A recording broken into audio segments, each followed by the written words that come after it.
gently tapping with a diving knife. The sound emitted was the crisp sound of metal. I scraped off the water plants and debris hanging on the top of the tube with a knife and finally saw what this thing was. It was not something else. It must be an anti-aircraft gun. In this water area, I casually counted. There were at least no less than 10 such barrels, all of which are slanted towards the sky. Judging from the situation, where the gun seat is embedded in the mountain stone, these anti-aircraft guns have been in place for many years. If it were not for the collapse of the mountain stone, which cut off part of the outer layer of sand and stone, the guns would not have appeared.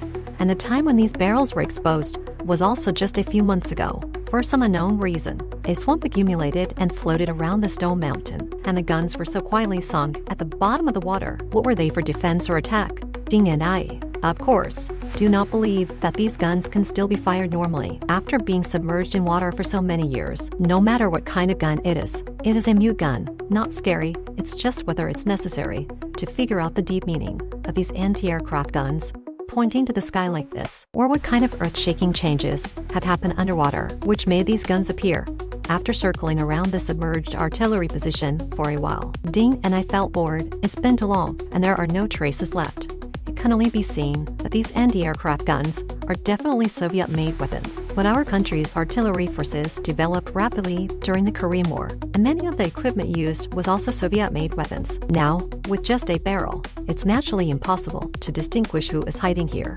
The root of the barrel is very firmly embedded in the mountain stones, and it's too dark to see through the gaps. Even with a flashlight, it's not clear, and it can be determined that the space inside is not very large. This is not good. Ding and I made a gesture to discuss it, and it's best to pull out a gun seat to see what's inside. After all, this gun is worth a lot of money just for its caliber. It can't be a solid one, buried here just for decoration. Besides, this style is definitely not the tradition of our army. Thinking about this being the work of the old man, I got excited and hurriedly looked around for signs of looseness in which gun. After a careful search, the target appeared. There was a gun barrel near the bottom that was crooked and not in the right position. Ding and I kicked and pulled, pulling the gun barrel that was as tall as a person, and finally opened a gap.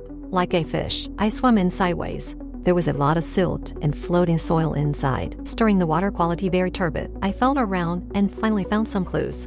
The base of this cannon has mostly tilted outward, and there are no piles of shells seen. The space is narrow, and the firing angle of the cannon is fixed and unadjustable. I don't know what the purpose was for placing it here. Before the reservoir was submerged, did the stone mountain and the nearby peaks used to be a weapons test site? After feeling around for a while, I was still at a loss. I originally estimated that there should be a passage behind the cannon, but I didn't find any hidden doors or the like. Worried about Ding waiting for a long time, I withdrew and came to the surface for a rest. I took a deep breath and asked Ding, "Didn't old Dang say there are undercurrents between these mountains? Why don't we seem to feel them when we come all the way?" Ding said, "The undercurrent is in the water. How easy is it to find? Besides, we didn't look for it carefully. I've been thinking about what you said about the stone mountain. There are big trees and test cabinets inside. And even more bizarrely, we found the notebook of the jail man. It's a pity that it was blocked by the swamp. Otherwise, I really wanted to go in and search carefully. You must have missed some clues," I said with a wry smile. "Don't go. Toads are not to be played with." I touched a bit of pus and blood, and it still hurts fiercely. So many fat garbage fish. Who knows what they grew up eating, let alone the cabinet. If a few more jump out and you get hit, it's a loss on both sides. It's just that strange big tree that I don't understand. According to reason, the canopy should be exposed on the top of the mountain, but we can't see it at all. Besides, what did the jail man go inside to do? It's possible that Ding's suspicion is very correct. At that time, we were all focused on running away, and we really didn't notice any clues. Forget it. Don't think about it. In short, going that way is more dangerous than opportunistic. Let's try to find a way from this side. Do you think the buzzing sound last night might have been made by Zhang Jian and his group? I finally made up my mind to open up a new battlefield.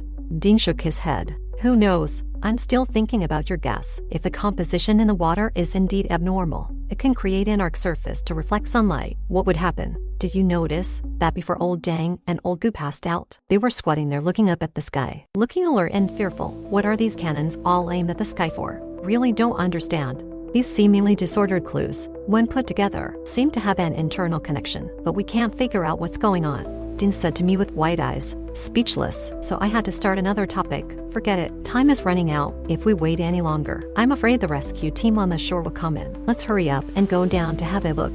I can't figure out why there are so many tricks here. As I prepared, I said, Let's pay attention to the undercurrent this time when we go down. If there really is one, let's follow it and see where the water is flowing. As soon as I finished speaking, I suddenly felt a different change in Ding's location, as if a dark cloud had drifted over, just covering his front, back, left, and right, and the irregular shape was slowly moving. I was startled and quickly looked up at the sky, but there was nothing. The morning sky was very clear, not a cloud in sight, so something must have swum below. I stared at Ding's position, and this irregular dark shadow trembled and disappeared in a flash. What is this terrifying thing? Ding seemed to feel nothing, looking at me in surprise, not knowing what had happened.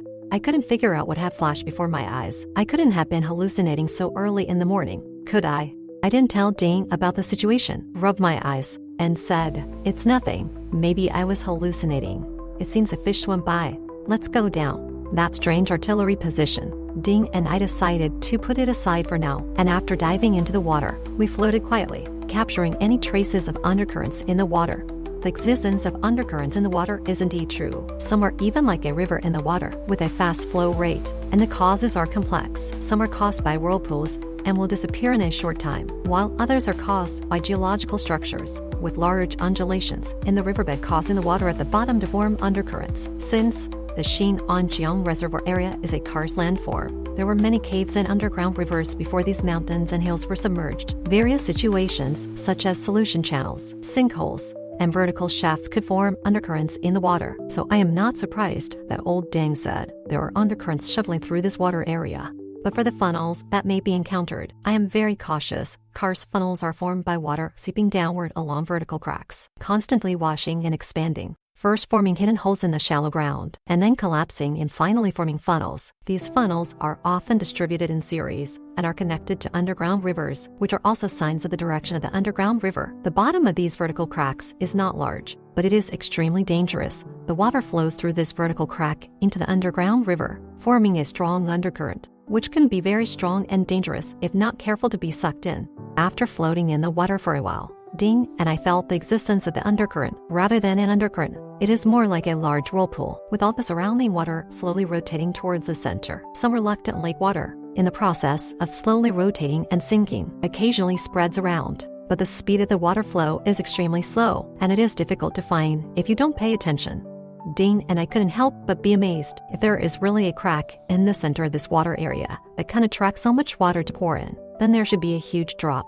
Unless the water flows in from here and flows out from elsewhere, the water level would have dropped long ago, unless this hole just formed not long ago. I and Ding carefully discerned the direction of the water flow, gradually feeling our way forward towards the central waters. The speed of the water gradually increased, and both Ding and I were concerned that there might be a huge suction whirlpool in the central waters, so we temporarily stopped to observe further. We dove down to the bottom, which wasn't very deep, just about 10 meters or so, and we could see the uneven seabed. Ding's headlamp scanned the seabed aimlessly, and the situation was indeed complex. Amidst the ups and downs, it was evident that this place used to be a saddle area between mountain peaks. Fortune favors the bold, and soon we found traces that seemed to be man-made structures. It was a rectangular iron grill, lay flat on a slightly flat area of the seabed. How to describe it? It was quite similar to the lid on a sewer, but much larger, with wider spacing between each bar. I gently tapped it with a dining knife, and it made a metallic sound, though it was already rusty and must have been here for many years. Lying between the bars and looking down, it was pitch black, and the light couldn't penetrate very far. It felt like there was a considerable space below. Ding and I exchanged gestures to discuss whether to pry open the lid and take a look underneath. We unanimously decided it was dangerous and decided to continue moving forward. I struck the iron bars hard with my knife, preparing to give up, when Ding suddenly grabbed me, signaling me to listen carefully. Sure enough, there was a noise after I knocked on the iron grill. There was a corresponding knocking sound coming from inside. This was strange. Could there actually be someone trapped beneath the iron grill? We were unwilling to leave and began to explore how to pry open the lid to take a look. In case it was someone from Xingjian's team, every light sight counts. This object, whether a skylight or a lid, could only be opened from the outside, with a thick iron bar locking it in place, making it impossible to open from the inside. This made me think that this might not be a prison cell, and the sound below was the cry for help from a wrongfully imprisoned soul. After removing the iron bar that secured the door, Ding and I exerted all our strength underwater and finally managed to lift the iron grill frame, creating an opening large enough for a person to pass through. It was really dark inside. I steeled myself and dove down first. My estimation was correct. The iron grill was indeed a skylight of a large room. Apart from being too dark to discern its size, the most profound impression it gave me was quite peculiar. It wasn't fear or gloominess, but a sense of desolation and solemnity, as if a grand ceremony was being held around us. This feeling was very intense, especially in the darkness, where we had little sense of our surroundings. Both Ding and I were stiff, not daring to move around casually, for fear of triggering some mechanism that could silently be swallowed up by this boundless desolation and solemnity. The beams of our headlamps slowly rotated around, with many suspended particles of dust in the water aimlessly floating around us under the cover of these wisps of debris. The light from our headlamps was greatly reduced, unable to shine far, and we couldn't see if there were any dangers around. After a moment of silence, I realized this wasn't a solution. We had to take the initiative. Otherwise, if there was some malicious plot quietly taking shape around us, and the enemy was well prepared, we would face the danger of being annihilated. I gently patted Ding, signaling him to follow me. Since I wasn't wearing a diving mask, my alligator-like eyelids gave me a much broader view underwater, so I took the lead, quietly swimming into the unknown darkness. The room was quite large. After swimming a few meters, my leg was tripped by something, causing me to grimace in pain, yet unable to cry out. Looking down with the light, I saw it was a damn table. Definitely not made of wood, perhaps cast iron or something similar. My ankle had kicked the corner of the table, and the throbbing pain made me worry that I might have bled. This empty room was unsettling. If the scent of blood wafted up, it could attract some kind of monster, which would be disastrous. Ding was also tense, crouching down to shine his headlamp on my ankle. I patted his shoulder, signaling not to worry about it, to hurry up and check the surroundings, and to leave early if there were no clues. Staying here made us very uneasy. Why was this damn table placed right in the center? I looked around the table and realized that its placement resembled a conference room, with the table being a rectangular conference table surrounded by a circle of individual chairs. The workmanship was very rough, not to mention that most of them were already decaying, lying haphazardly in the water. To my relief, within the range of my sight, I hadn't found any corpses to scare me. Ding straightened up, nodded at me, and made a gesture indicating that everything was fine. It seemed I wasn't that unlucky after all to casually kick and injure myself. I also felt a bit more at ease and nodded back, signaling to continue moving forward. The moment I turned my head, I saw a change in Ding's face, an expression of horror, staring straight at something behind me and raising a finger to his lips, signaling me not to move at all. I was startled by the sudden change. In the dark, while we hesitated, could there have been a new emergency? What was behind me? I stiffened, following Ding's instructions, not daring to move. Ding raised his fish spear, aiming at the back of me. My headlamp shone on his face, and I could see he was very nervous. My heart was pounding, feeling that my stiff legs were about to cramp. Just as I was about to give in, I saw Ding's furrowed brows relax, and he laid down his fish spear. I immediately felt relieved, knowing the crisis had temporarily passed. Ding waved for me to turn around and look for myself. In the darkness behind me, perhaps it was the wall of this room, stood a row of people, very close to each other. Each person wore a large military cap, their heads down in silence, dressed in tattered military uniforms, with strange puttees on their lower legs, hands together at the side of their thighs, not holding guns. One of them had their cap drooping onto their chest, revealing a withered face, a bald head with no hair, gleaming with a deathly black color, clearly dead for many years.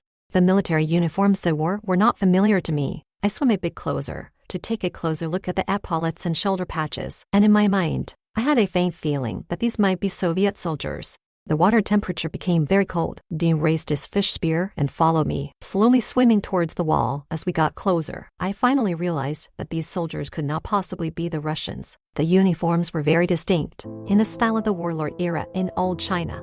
How could these people be here? Were they the test subjects of Soviet experts? The skin and flesh of these rows of soldiers had withered, tightly wrapped around their bones, and the military uniforms they wore had not completely rotted away, which was indeed a very strange occurrence. In the dark, standing in front of such a row of silent dead soldiers, I suddenly felt a sense of panic, as if I could feel the soldiers' reluctance and desperate struggle at the moment of facing death. But they still lost their lives. They were then moved to this room and stood still for decades, until Ding and I accidentally discovered them today. I strongly suspected that the knocking sound was caused by these lifeless bodies. Otherwise, how could it have attracted Ding and me to take risks and come down to explore? I gently probed a soldier's head with the tip of my knife, trying to find the cause of his death. However, the place where the knife tip touched was very pliable, and I couldn't lift his hanging head. I had to bend down to poke his chest and abdomen to see if there were any wounds. "What is this?" I cut away the soldier's chest clothing with the tip of my knife, but it was not a withered corpse.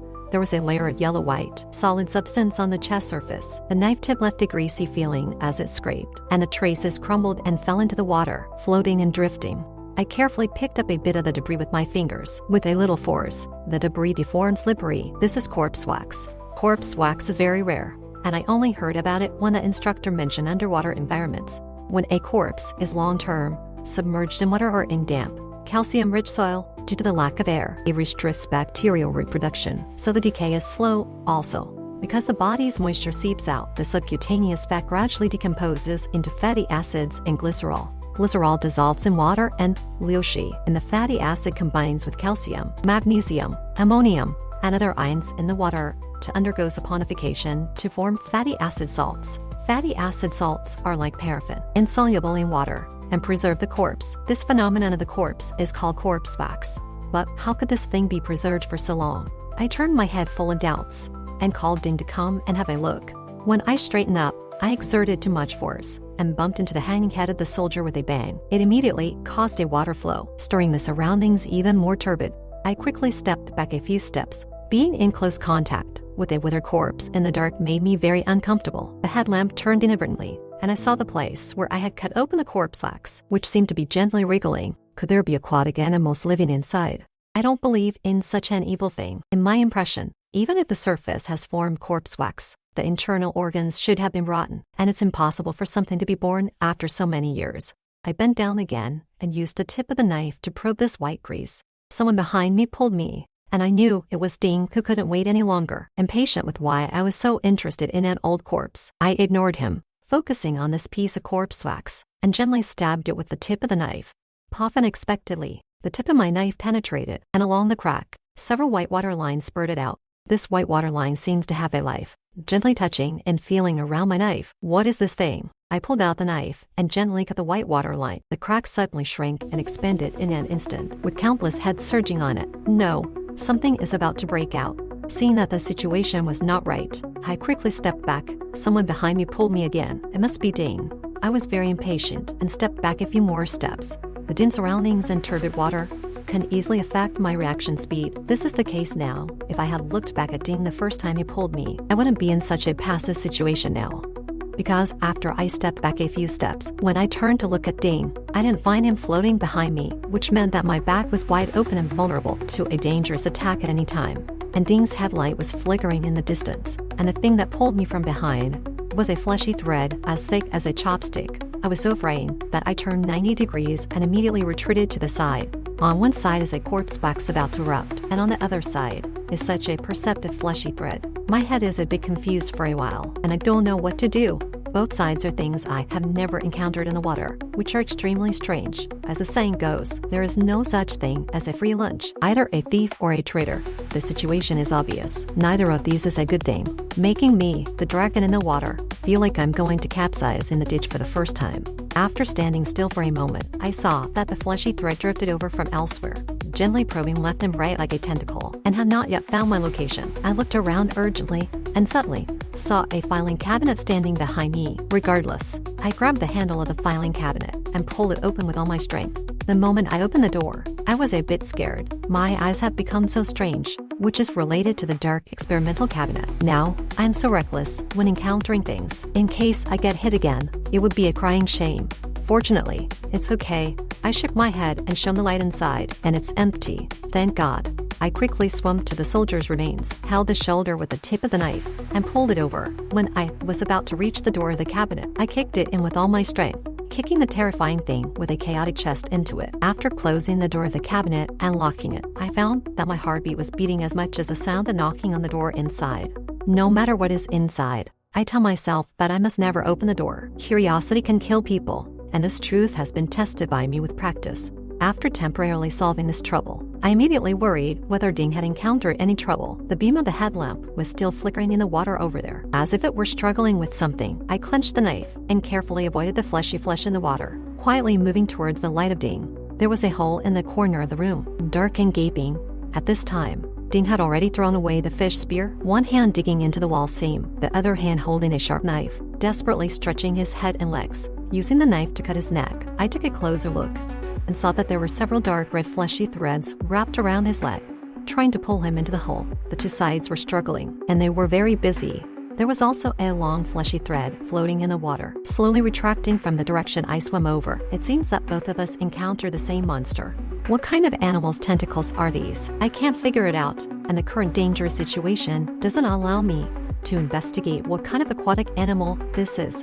In my impression, animals with long tentacles are mostly octopuses, but that is a marine animal. How could we encounter it in a reservoir? However, this reservoir has completely deteriorated in my mind. Neither the old man nor the little devil is a good seed, and I am not surprised if they have really created some inconceivable experimental results.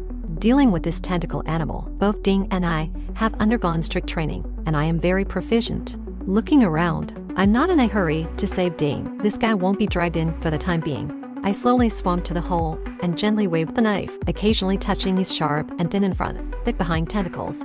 The owner behind the tentacles immediately started to move. I saw several longer and more curved tentacles appearing again on the edge of the hole, all cautiously approaching my front, back, left, and right. Before these tentacles completed the encirclement of me, I quickly retracted the knife and swam backward. After teasing for a few minutes, the tentacles all gathered towards me. Ding seized the opportunity to get rid of the tentacles on his feet, and hurriedly went to find the fish spear he had lost.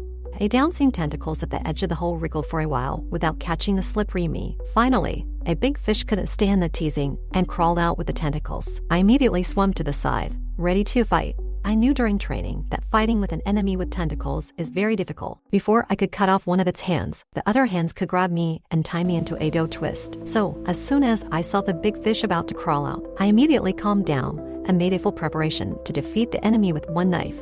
When a person is forced to the brink of life and death, they can exert their potential. I was like this, looking at the many tentacles, nauseatingly writhing and entwining into a group, and the big fish was about to crawl out. I seized the opportunity and rushed forward unexpectedly.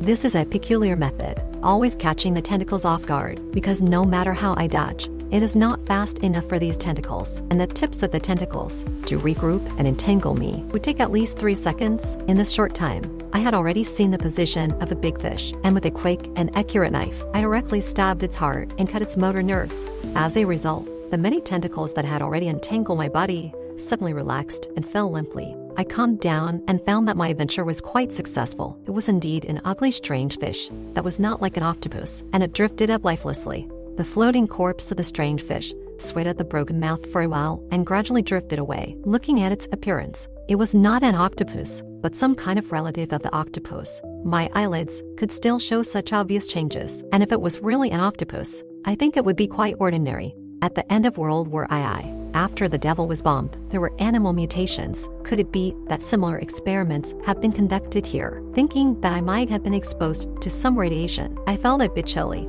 Ding grabbed me and gestured that it was time to ascend. After diving at the bottom for so long, the gas cylinder was almost exhausted. If we didn't surface, something would go wrong. We quickly returned along the original road. In the dark, we still had this ability. The monster I locked in the file cabinet should stay in it for the rest of its life. When we arrived under the skylight that we had pried open, I didn't hesitate to push up hard. Banged my nose bridge, hit the fence square. My nose was sour, tears almost knocked out, and the respirator almost fell off. I didn't care about the pain and quickly reached out to touch it. This touch made the sweat on my back come out in fear. I couldn't believe it and try again, but still couldn't push it open. The skylight fence was actually bolted from the outside. I held my hand there in a daze. Ding probably figured out what was wrong and immediately came up, shining his flashlight around, but found nothing. Thinking that we were locked in this empty room, silently dying on our own. My head was buzzing. I had designed countless ways to die for myself, but I didn't expect to be in such a cowardly situation now. Stay calm, I kept telling myself. As long as I stay calm, there will always be a way out. I patted Ding on the shoulder, held his hand tightly, and gave it a hard squeeze. It was clear that Ding was already very nervous. After this handshake, he gradually calmed down. Now it has no practical significance to investigate whether someone outside deliberately wants to kill us, or if it was an accidental occurrence. The only thing we need to do urgently is to find another door and leave the room and return to the surface before our oxygen cylinders run out. This way is blocked. Change the plan. I turned around and dived down to the place I had just swum. There is a conference table and a file cabinet. There must be other exits. At worst, there is a dead fish that made a hole in the corner. I made up my mind. If I really came to a dead end, even if the hole outside is the old nest of the dead fish, I would have to drill out from there. After a hurried inspection, we found that there were indeed doors in this room, and more than one. Unfortunately, when we were happy to pull the door handle, we knew that like the skylight, the bolter door latch was on the outside. We struggled inside for a long time, but it was in vain. It is estimated that the oxygen cylinder is really about to run out, and I dare not hesitate any longer. I grabbed Ding and swam towards the hole we had just fought. The hole was gaping in the corner, and the dead fish had no idea where it had drifted. The ragged edge revealed the rebar inside the concrete. I was a bit worried that such a hole was definitely not something a fish could make. Even if a shark came to bite, it would definitely not work. So what's going on? What I fear most is that outside the hole is not leading to the water surface. If it's the old nest of the dead fish, Ding and I will fight against the water, and it will be good if we win. But if it leads to another empty room, we will be in big trouble. Lost, oxygen deficient, and attacked. Any of these can cost us our lives. Gritting my teeth, regardless, I took the lead, and Ding followed, and we drilled in through the hole. The darkness, as always, and there were many wisps of debris in the water, drifting unconsciously. Ding and I couldn't shine our flashlights very far in the water. It seemed that the water quality here was different from the previous room, and the water below was very deep, and the bottom couldn't be seen at all. Could it be that this room was built on the edge of a cliff in the valley back then? Anyway, there were no attacks from the dead fish's accomplices, which allowed us to relax our nerves for a moment. We swam up forcefully and found ourselves at a dead end. This is not leading to the water surface. After floating up a few meters, Ding and I ran into a copper wall and iron wall. As soon as we touched it with our hands, we were discouraged because that kind of hard and cold feeling must be made of concrete or large stones. The flashlight flickered, and it was indeed the case. Even I, who always believed in not giving up until the coffin is in sight, felt a bit cold. Ding pointed to the oxygen cylinder and gestured to me with 2 fingers, meaning he could hold on for 20 minutes, and I knew I was about the same time. There was no way. This was the last chance. The water below was too deep, so we turned off our flashlights and hung them on our diving suits, turned on our headlamps, and swam across with all our strength. I couldn't believe how big this room could be. Hey, no, if it's the roof of the room, why is it an unfathomable abyss below? This is unlikely, right? There is only one possibility. The wall we think is above our heads is actually a floor. This is a way out. There is always a way out. Putting aside the panic of being at a dead end just now, I led Ding to swim in a certain direction. I think the stone slab above our heads is likely to be a stone bridge that spans the air. The terrain here must have been quite dangerous at the time. The old man made such a great effort to build such a project, which made me curious again about what they were doing. This bridge is really wide. After 5 minutes, we stopped and wondered if we should swim horizontally, but we got the direction wrong. The environment around us, up and down, is almost the same. I was a bit anxious, but Ding grabbed my wrist and told me not to move. I saw his eyes closed under the mask, as if he was listening to some sound attentively. There's a situation. I was in a hurry just now and didn't examine the environment carefully. I quickly stood still and listened carefully to what it was. A humming sound, a familiar humming sound, but the sound heard this time is much clearer.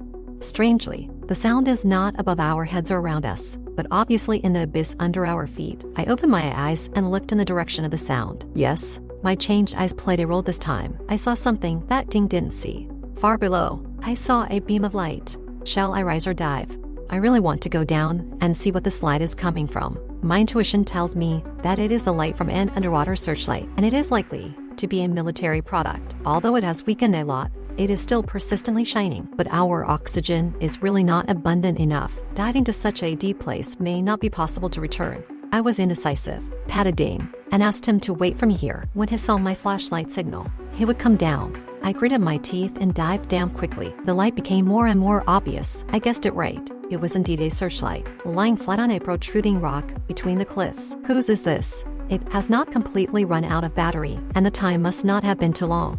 The light from the flashlight became weaker and weaker. Could it be that I was so unlucky that it ran out of power just as I was about to arrive? It would not be easy to find in the dark.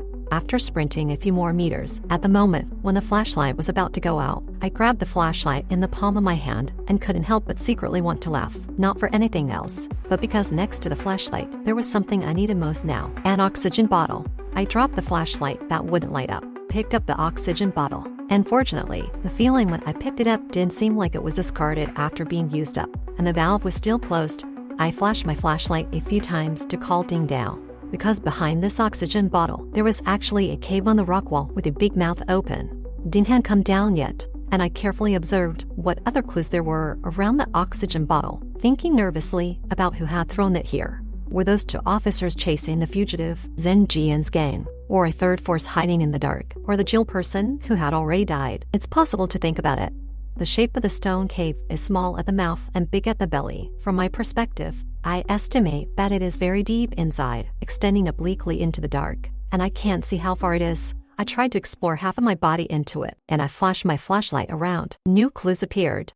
The humming sound came out of here again, causing the water in the whole cave to tremble a little. I quickly retracted my body and exited this cave. Ding just came down and bumped into me. I gave him the newly discovered oxygen bottle to wear, and then patted my own, making an okay gesture. Indeed, this diving trip was different from before, and I don't know if it was because I didn't dive deep, but the gas bottle consumed was only about half of the usual amount, and I don't know if it was related to the change in my eyelids. Ding tried to take a breath from the new gas bottle and made a no-problem gesture to me, turned off the valve, and put it on his back. Whether to go into this newly appeared stone cave, I hesitated. At this time, the originally calm cave suddenly gushed out a large number of bubbles, very frequently one after another, and the humming vibration seemed to be getting closer and closer to us. I'm not scared, but I'm not ready yet. I quickly pulled Ding. This place did not stay for a long time. Retreat. Before leaving, I didn't forget to stick a blue flashlight on the stone. This little thing will flash a blue light after a while, and it's a piece of cake to mark in the water. We will definitely come again after we go back, and we must figure out this matter, cure our eyelids. And in case we die like that Jill man, it would be too unfair. This time the ascent was much smoother, and the huge obstacle that was originally horizontal on the top of my head was finally left behind. Seeing a way out, Ding and I came to life, and we rushed to the surface with our hands and feet. Fortunately, we didn't dive very deep, and we two well-trained old soldiers could handle the slight decompression. After taking a few deep breaths on the surface, Ding panted and said loudly, "I'm suffocated." "Old Juan, do you have a cigarette? Give me one to smoke." I scolded. "What nonsense. You will bring a cigarette when you go into the water. I think your head is flooded." Looking at the sky, it was still early, and we hurriedly swam back with all our strength. This time, when we got back to the boat, we had to bring all the remaining gas bottles, and we had to find a way to fill the used ones. Anyway, the gas in this kind of gas bottle is air, and we both have ways to fill it up. After turning the back of the stone mountain, the boat was still on the water. I was more careful and asked Ding to dive to the stern to get on the boat. I approached the boat from underwater, and when I got close, I quietly emerged from the water and climbed onto the boat. I saw Li Han sitting alone by the boat, holding a pistol, waiting listlessly. In front of her, there was a strange thing, which was definitely not there before. My sudden appearance startled Zhang Li Han, and the pistol immediately aimed at me. I quickly sank into the water. Bullets don't have eyes, and it's not a joke if they accidentally go off. I retreated a few meters and waited for a while, then surfaced again. This time, Li Hong recognized me and immediately called out, "Huan Ning." I was so worried. "I'm finally waiting for you. Come up quickly." I struggled to climb onto the boat and pulled up the gas bottle, lying on the deck without saying a word. Li Hong helped me in a flurry and asked, "Where is Ding? Why didn't he come back?" I was dizzy and didn't say anything. After resting for a while, I got up and looked around. The bottom of the water is really a vast world, but we didn't do anything on this trip. I was worried that you would be in danger on the boat. Ding came up from behind. "Word is hit. Are you the only one?" Li Hong sighed and said, "Everyone's gone. I stayed to wait for you." I looked at the little girl strangely. "Gone? Where did they go? Why are you waiting for us?" Li Hong was a bit embarrassed and looked at me and said, "After you went down, Shen Huan and I didn't wait for a while, and a helicopter came to search and took you and the other one away. I was afraid that you would be anxious when you came back, so I waited here." I said with a smile, "It's not that the plane couldn't feed, right? Besides, if you were afraid we would be anxious, just leave a note, and it would be settled, right?" Li Hong glared at me and said, "You don't know what's good for you. I prepared such a big box of things for you, and you're not even grateful." I saw that the little girl had a thin face and quickly smiled and said, No, diving is not a dinner invitation, and this reservoir is not harmonious. I'm just afraid you'll be in danger if you stay here." "Hey, what's wrong with Ding? It's been so many years since he dived, and he can't even climb onto the boat." As I spoke, Ding came over, looking unhappy and said, "I'm really old. Just this 20 or 30 meters of decompression made my elbows and knees hurt so much." "Old Juan, you're great. Nothing happened, and you're still talking and laughing. By the way, where are they? Why can't I see Shen Huan? She was making a fuss to come and join in the fun, and now she's gone." My attention turned to the big box of things that Li Heng said, thinking it might not be weapons and ammunition. So I vaguely told Ding, "Oh, there was a search and rescue team that took Gu and Shen Huan away. Li Heng couldn't squeeze in and stayed to accompany us." Li Heng looked at me angrily, almost ready to hit me. I didn't notice and opened the box to find that Li Heng had collected a lot of things and put them inside, neatly arranged. Food, drinks, bullets, everything, but not what I wanted the most, even a simple air compressor. Otherwise, manually inflating the gas bottle is a very challenging and hard work. After staying for a while, it's better than nothing. I looked up and asked Ding, "How about it? Can you dive again? How come you've lost your skills and don't want to move?" Without old Ding using a whip to urge you. "Look at how little you've achieved." Ding bent down and grabbed a bottle of water and biscuits from the box and started eating, with a look that didn't care about me. After eating, drinking, and resting for a while, I began to assign tasks. Old Ding, go to the cockpit and see if there is a battery. If there is one, bring it out, and it should be 12 volts, not 6 volts to make do. Ding said with a smile, "Why, are you going to show off again? Don't turn the gas bottle into a bomb, Xiao Zhang. You should stay away." Seeing Ding looking for a pistol in the box, I asked him strangely, "What for?" "I asked you to find a battery. Are you going to fight?" Ding replied angrily, "I know you have no good intentions. There are ghosts in the cockpit." Thinking I don't know, but I'm not afraid. By the way, do you need rubber hoses? I'll find them for you too. I slapped him. Hurry up. What are you waiting for? If there were ghosts, they would have eaten Comrade Xiao Zhang. Li Heng watched Ding walk over and turned to me and said, "There is indeed a problem with that cockpit. I haven't had time to tell you yet." I asked her blankly, "What's the problem? Don't be superstitious. I am a firm materialist and atheist." Li Heng thought for a moment and said, "After you left, Gu was still unconscious and motionless. Shen Huan and I were quite bored waiting, so we decided to go to the cockpit to see if there was anything strange. After all, how could a big living person like Gu commit suicide by hanging for no reason?" After moving the cabinet and other things blocking the door, I took the lead with a gun and went in. After a careful search, it can only be said that there must be someone who came along with us in the dark on this boat. Besides us and Zhang Jian, there was an animal feces smell in that big bamboo basket, which made Shen Huan and me feel a bit scared and didn't dare to stay long. I focused on observing the place where Gu hanged himself. It was quite narrow, and it took me a lot of effort to climb up with a cabinet. There was a small recess up there with some toothbrushes and soap in it, and most importantly, I found a stack of strange things. Zhang Li Heng's expression showed confusion, a bit of disgust, and a bit of nausea. It turned out that she saw a stack of shadow puppet props with people and horses. Very realistic. She reached out curiously to pick them up and found that there was an ingenious mechanism under the stack of things. With a click, a gap opened in the overhead cabin panel. At that time, I thought, could it be that Gu was also strangled by someone lurking in the dark because he opened the slot? The gap leads directly outside, and you can see the blue sky and white clouds, which should be the top of the cockpit. However, it would be very easy to ambush someone there. Li Heng said with lingering fear. Since I fell into that scary cabinet, I have been much more careful. This time, I didn't dare to look up rashly. Moreover, those shadow puppet props felt very uncomfortable in my hand. I thought I would rather come down and climb up from the outside to see if it was safer. Just at this moment, something happened.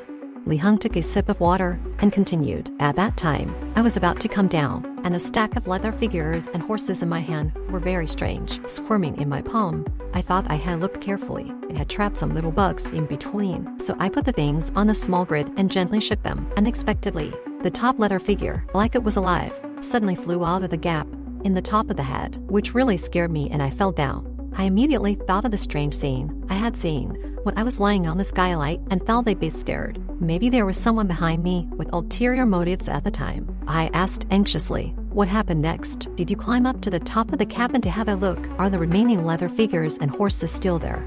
Li Heng said, "Of course. I went up to have a look, but it was empty. Not a ghost shadow." Later, another military helicopter flew over, and Shen Huan took the remaining shadow figures back. She said that there are experts in their museum who specialize in studying this and will definitely be able to figure out why Gu fainted. So, I stayed here to wait for you. I finally let go of a psychological grin and exhaled. Chinese culture is really profound and extensive, and there are many talented and extraordinary people. Perhaps the ancient people who could control the wind and rain and create soldiers out of beans had a certain folk foundation. Although I am an unswervingly atheist, I never feel that the wisdom achievements of the ancients For thousands of years, our feudal dregs when facing these, existence is reasonable, let alone the living eyes of the leather shadow I saw are definitely not an illusion. Paper-cutting horses, beans into soldiers. I have seen a lot in books when I was a soldier on a mission. I have also seen many strange phenomena after many people's deaths. That year, when I was repairing a secret undersea cable in the Fujian Strait, I was deceived like this, a good cable. I thought it was broken by an earthquake, but when I went down to have a look, it was not the case. Thinking of this, and looking at Zhang Lihang, who still doesn't understand what she encountered, and is even a bit dazed, in order to relieve her psychological burden, I simply told her this experience of my own. The purpose is nothing more than to despise the enemy strategically and understand the enemy tactically. Speaking of the strait between Fujian and the other side, the average depth is about 80 meters, and only some places along the coast are relatively shallow, and the general location of the undersea cable fault can be found with detection equipment if it is in the deep sea. It is not a problem that can be solved by divers. Dean was also startled and hastily withdrew his hand and took 2 steps back. I was extremely surprised in my heart looking at Lao Gu's reaction. It seemed like he had been frightened into a faint by extreme terror. In other words, he was scared to the point of losing consciousness. Could it be that my coach, Coach Deng, has also been in a coma due to such a fright? What were they squatting there looking up at? Li Hong and Shen Huan ran over to help Lao Gu up. After a while of struggling, they stood up disappointedly and said, "Lao Gu has fainted. His breathing is still there, but I'm afraid he won't wake up for a while." As the sky gradually darkened and the water surface remained calm, the 4 of us began to feel a bit agitated. The cockpit where Lao Gu hanged himself, we moved cabinets and debris to block the broken door tightly. Subconsciously, no one believed that Lao Gu would choose to hang himself after entering, but no one was willing to go into the cabin to explore further, because this matter was too eerie and inexplicable. After blocking the door, I felt uneasy in my heart, because both Ding and I are professionals in driving this boat. To return to the mainland, we must sail. Now, due to the dead spider and the bizarre suicide by hanging, we have blocked the door, feeling that we have cornered ourselves. Perhaps we will have to open the cabin door to escape at dawn tomorrow. But Lao Gu is still unconscious, leaving us completely in the dark about the navigation route. In the quiet darkness, Shen Huan and Li Hong both began to downsea off, while Ding and I huddled together to smoke, trying to suppress the unease in our hearts through the clouds of smoke. I carefully went through it again and was very worried about the abnormal changes in my eyelids. God knows if this change is the beginning of some kind of disease. It would be unfair to be left with any lifelong disability. Ding finally understood that I wanted to dive down personally to figure it out. After all, we have been dealing with diving for so many years. After understanding the problem, we started to consider our equipment issues. The salvage command on the shore, after seeing that we did not return and could not contact Zhangjian by radio, was worried about something happening. The military district immediately sent a helicopter for search, so Ding took the opportunity to get on the plane and brought in not enough diving equipment. The diving suits and oxygen bottles were all very tight. If Shen Huan didn't insist on coming to watch the excitement, maybe only ones that would be brought in. Dean was naturally willing to dive with me, so we discussed for a while and decided to dive down at dawn, leaving the 2 women to stay on the boat for the time being. If it's very dangerous after diving, the 2 of them will not take the risk and will wait for rescue on the spot. After chatting for a while, we guessed all kinds of situations underwater, and I was sleepy and downsea. At around dawn, there was a new change in the situation. The calm water surface was still windless and waveless, but it made a buzzing sound, irregularly vibrating our boat. When I opened my eyes, I found that Ding had already gotten up and was peeking over the side of the boat. "What is this sound?" I listened for a while and felt that the sound was very strange. It was a trembling water wave vibration caused by shivering, very dull and depressing, and it must have been transmitted from the deep bottom to the water surface. Could there be any water monsters? Ding and I are both veterans in the water and don't believe at all that there are really water monsters in this world. I hesitated and said, "Oh, Ding, listen, does this sound like the sound of an engine running?" Ding said, "I think it's more like the whir of an engine, but it's strange how the sound seems to come from the bottom of the water." While talking, Li Hong and Shen Huan also came over. The buzzing sound continued for a few more minutes and then fell silent, and I couldn't hear anything anymore. I yawned and said, "What's going on with this reservoir? Why is it always making a fuss when it's about to dawn? Isn't it tiring?" I didn't sleep well again. I turned my head to look at Li Hong and wanted to say a few more words, but I was taken aback by her appearance. The little girl seems to have woken up early, changed into clean clothes, and washed her face. Compared with yesterday, she looks a lot more spirited, which surprises me. The little girl's hairstyle, a long head of hair, has been cut off, and the back is messy like a man's, with the bangs on the forehead, all combed up to the top of her head and fixed with some kind of hair wax. If I had this hairstyle, I would definitely be comparable to the image of a traitor in the movie. But the little girl's move looks very spirited and refreshing. Li Han saw me staring at the top of her head, and Ding also had a look that wanted to laugh but didn't dare to laugh. She looked a bit embarrassed, lowered her head, and said, "It's nothing." I asked Shen Huan to help me cut my hair. Long hair is in the way, and I'm going to dive into the water. I feel that I can't have long hair. Ding and I immediately said in unison, "You also want to dive?" "That's not possible." Li Han said, "Why not? Huanning was poison for me, and I heard you discussing diving to explore the truth. I can't just stay on the boat and watch over Lao Gu, can I?"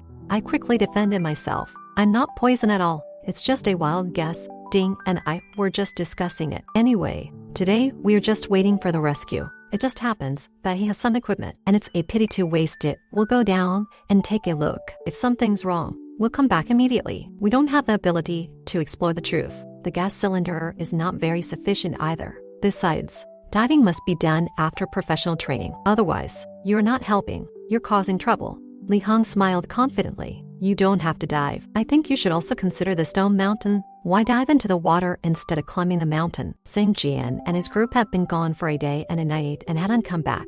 There must be something going on with this mountain. If you really need to dive, I'll come back. I finally let go of a psychological grin and exhaled.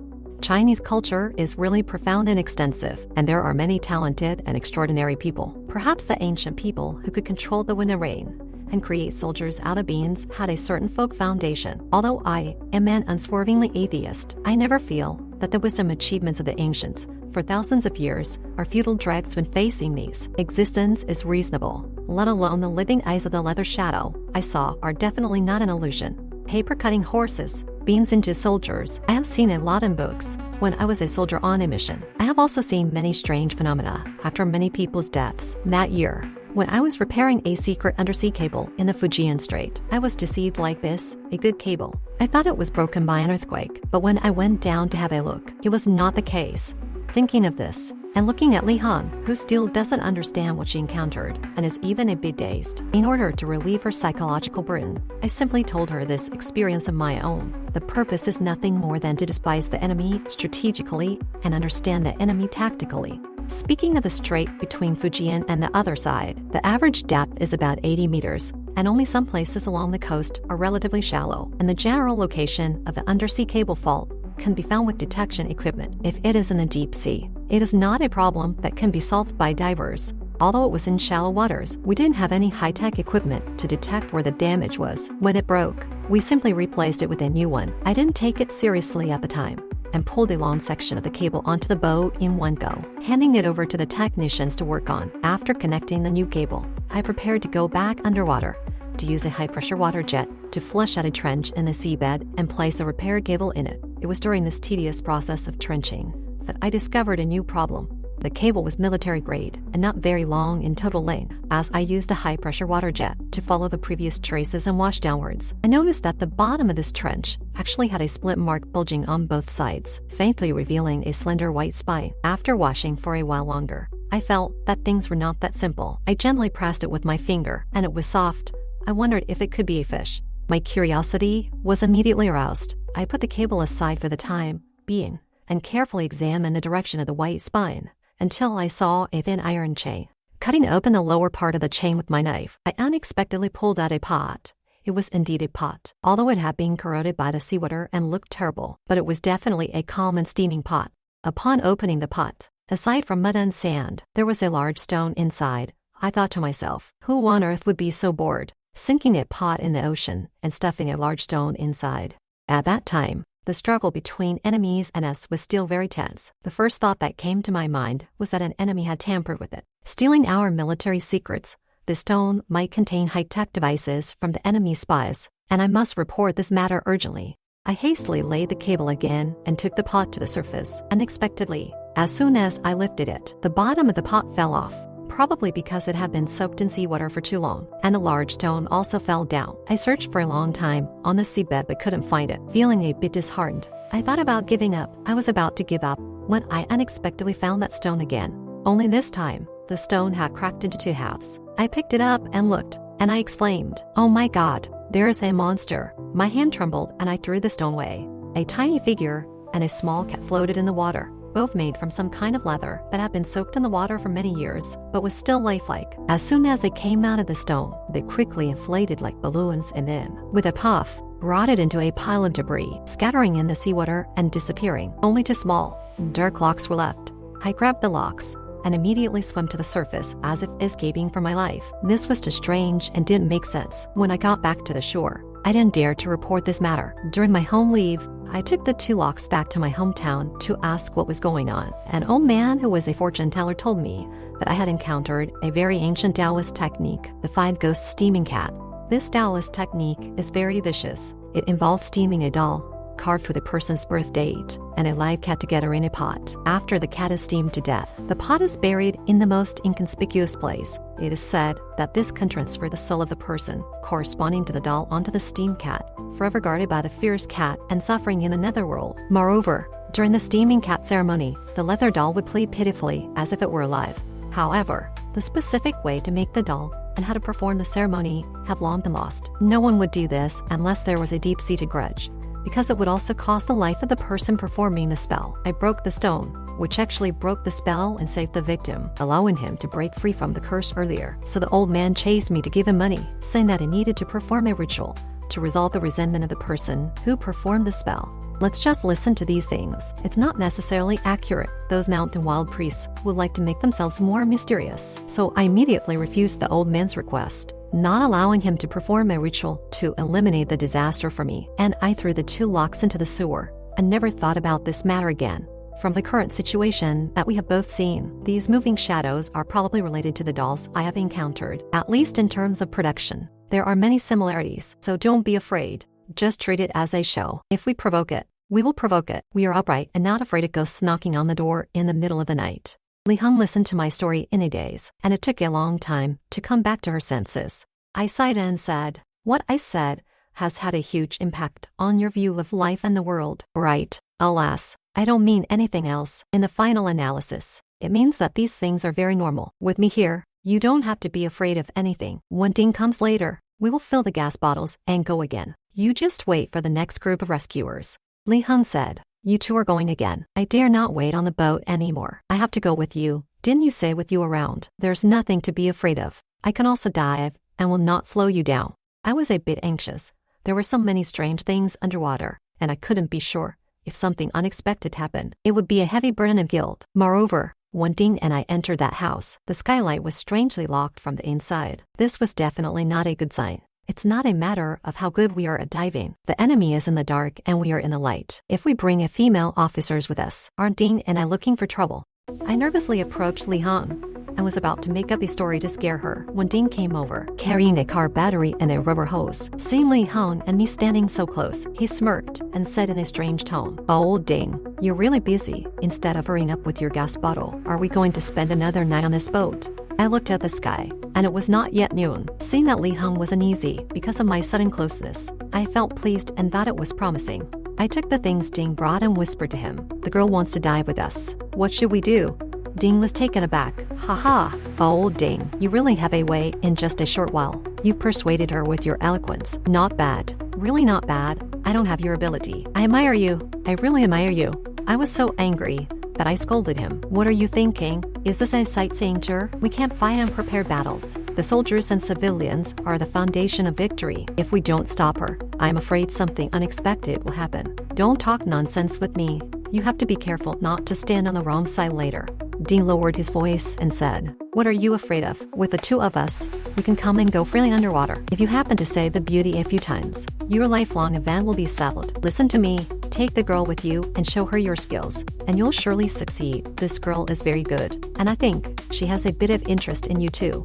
I was so angry that I wanted to hit him, but I had no choice. Infusing gas bottles is not a job for professionals, and you can't just do it based on assumptions. I used a 1 car battery to supply power, and a PVC pipe about 5 or 6 inches in diameter to store gas, with an air pressure gauge, and a water filter stabilizer on the gas bottle. It can be made into a small pump with a maximum pressure of about 30 psi. The rubber hose is sealed with a cap and special glue, and carefully checked for any signs of aging. The pipe wall is quite thick, and I think it might be able to withstand 70 psi.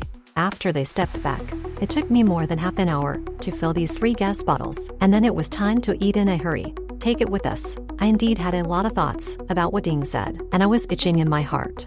Before going down, I hesitated for a long time. To be cautious, I still packed the pistol, ammunition, and some food in a sealed waterproof bag. I always felt that this trip would not only clarify my eyelid problem, and whether I would die miserably like a Jill person, but also might reveal many secrets of the old Soviets. I wouldn't feel at ease without a weapon, regardless of whether it would be used or not. Better be prepared for any eventuality. After going down, the 3 of us swam along the original path on the water surface. When we almost reached the place, I asked them to wait on the surface while I dived down to have a look. I knew that my physique had changed, and I consumed much less oxygen underwater than Ding, so I wasn't afraid of wasting it. Moreover, I really wanted to understand what the copper wall and iron wall above me and Ding were.